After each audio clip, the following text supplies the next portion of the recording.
Le plus rapide possible, Monsieur Carignan. Je vais essayer de tenir mon engagement. Vous ne voyez pas si je dépasse.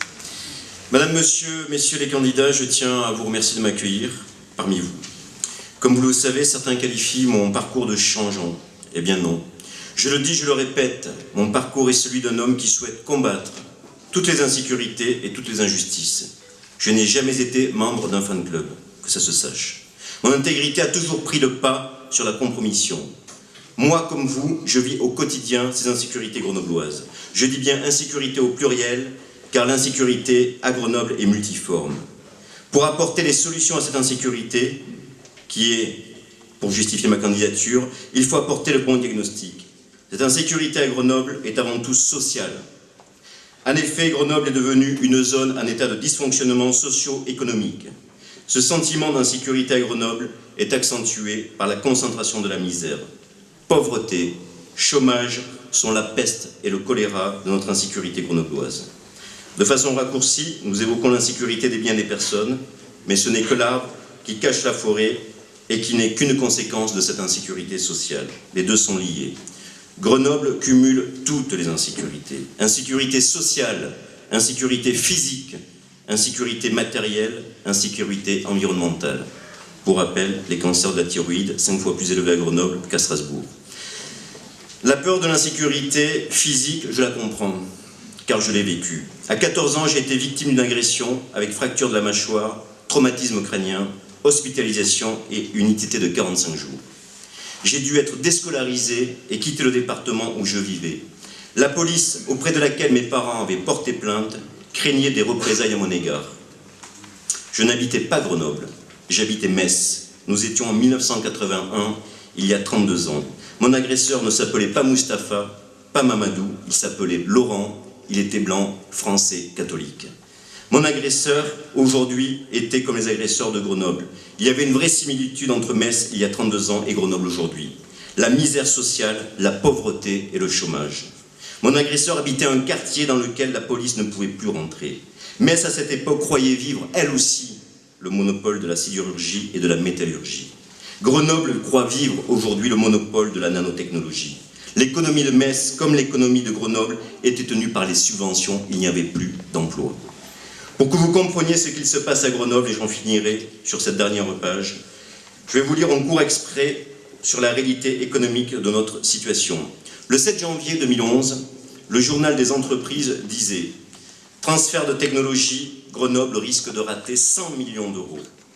L'État réserve une enveloppe d'1 milliard d'euros pour créer une dizaine de sociétés d'accélération du transfert de technologie en France, ce qu'on appelle les SAT.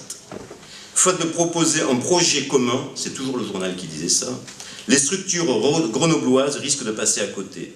Dans le même article, nos responsables locaux expliquaient que nous avons ST, Soitec, issu de notre recherche. Je vous laisse aller voir sur Boursorama où en sont ST et Soitec, la belle affaire. Le 25 mars 2013, cette année, le même journal posait la question suivante au délégué général de Thénardis, puisque vous savez qu'aujourd'hui c'est une nébuleuse, Thénardis, Minatec, etc.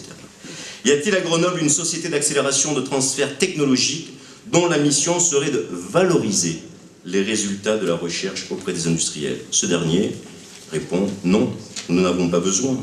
Depuis 2006, nous avons 210 projets qui sont passés par nos mains, ce qui représente 400 millions d'euros de subventions de l'État et des collectivités territoriales. Eh bien oui, aujourd'hui à Grenoble, on se targue d'avoir une subvention, une économie de subventions. Pour créer quoi? Quel projet abouti, on ne sait pas, quel emploi. Donc aujourd'hui, nous nous gargarisons du titre Pôle des nanotechnologies, mais nous confondons le label et l'aspect opérationnel. La Lorraine a eu le label de la sidérurgie et de la métallurgie. Nous connaissons la suite, je viens de l'évoquer. Comment résoudre le problème d'insécurité physique et matérielle si nous ne sommes pas en mesure d'impulser une politique économique qui sera, elle seule, la créatrice de nos emplois et de projets qui seront, eux, aboutis? Voilà, nous devons traiter le mal à la racine. Ce soir, dans le cadre du débat, je suis là pour répondre à vos questions sur nos mesures d'urgence, pour vous permettre demain de circuler dans Grenoble sans avoir peur, nos mesures d'urgence pour combattre ce fléau qui empoisonne votre vie au quotidien.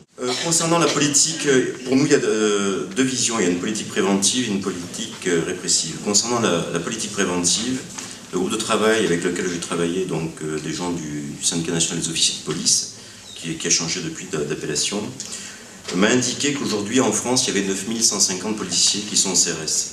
Une compagnie de CRS qui m'a indiqué est constituée, donc un capitaine, un lieutenant, un commandant, etc. Donc nous avons en France 60 compagnies de CRS. On pense qu'aujourd'hui, le maire de Grenoble doit demander au préfet une présence de CRS renforcée. Cette mise à disposition de nouvelles compagnies de sécurisation serait mobile, de façon temporaire pour chacune d'entre elles.